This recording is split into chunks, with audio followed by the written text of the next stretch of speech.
Here's a quick and easy guide on how to check your tyre pressure. Step 1. Find your nearest air pump. Most petrol stations will have an air pump, so make sure to pull up close so you can reach all 4 tyres.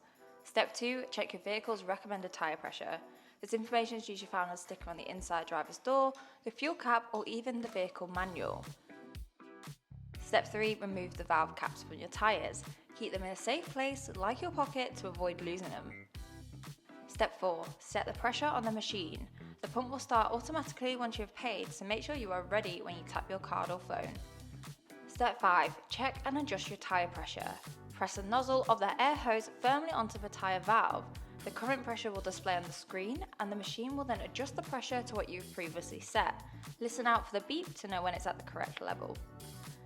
Step 6. Repeat this process for all 4 tyres, and don't forget to check if you have a spare tyre as well. And step 7. Once all the tyres are checked and adjusted, securely screw the valve caps back on. It's always worth doing a final check. Walk around your car to ensure all tyres look properly inflated and you've replaced all the valve caps.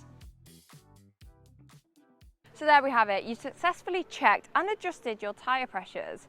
If you have any issues, head to your local branch and make use of our free tyre checks. But to find out more, head to EdenTyres.com.